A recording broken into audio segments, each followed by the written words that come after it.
ದೇವರು ದಾಸಿಮಯ್ಯವರು ರಚಿಸಿರುವಂತಹ ವಚನಗಳನ್ನ ನಾನು ಹೇಳ್ತೀನಿ. ಮೊದಲು ವಚನಗಳಂತ ನಾವು ತಿಳ್ಕೊಬೇಕು. ವಚನಗಳಂದ್ರೆ ಹಲವಾರು ಅರ್ಥಗಳು ಬರ್ತವೆ.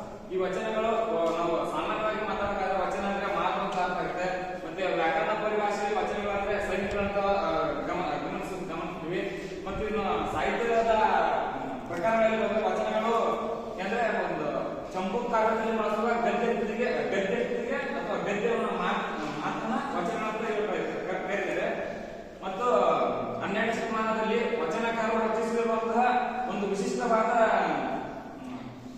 ಶೈಲಿಗೆ ಸಾಹಿತ್ಯ ಶೈಲಿಗೆ ವಚನಗಳಂತ ಕರೀತಾರೆ. ಈ ಸಾಹಿತ್ಯ ವಚನಗಳನ್ನ ರಚಿಸಿರುವಂತಹ ಕವಿಗಳು ಅಥವಾ ರಚನಾಕಾರರಿಗೆ ವಚನಕಾರರು ಎಂದು ಗುರುತಿಸುತ್ತಾರೆ. ಮತ್ತು ಈ ವಚನಗಳಲ್ಲಿ ಕೊನೆಯದಾಗಿ ಬರುವಂತಹ ಅವರ ಅಂಕಿತ ನಾಮದಿಂದ ವಚನಕಾರನ ಗುರುತಿಸಬಹುದಾಗಿದೆ. ಮತ್ತೆ ಜೇಡರ ದಾಸಿಮಯ್ಯನವರು 1195ರಲ್ಲಿ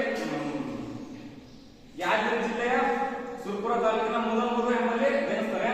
ಇವರ ತಂದೆ ರಾಮಯ್ಯ, ತಾಯಿ ಶಂಕರ ಅಂತಂದೇಳಿ.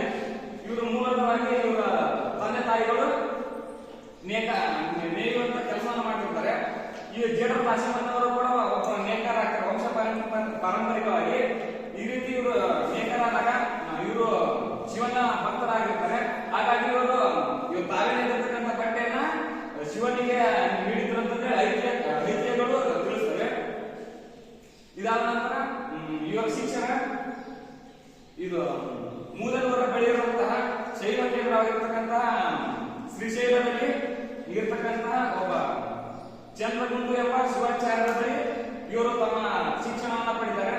ಇವರು ಮತ್ತೆ ಮುಂದೆ ಸಂಸದೀಯಾದಾಗ ಡುಗ್ಗಳಿ ಎಂಬ ಒಬ್ಬ ಕನ್ಯೆಯನ್ನು ವಿವಾಹ ಆಗ್ತಾರೆ. ಇವರು ಹಾಗೆ ಒಂದು ವಚನವನ್ನು ಕೂಡ ರಚಿಸಿದ್ದಾರೆ.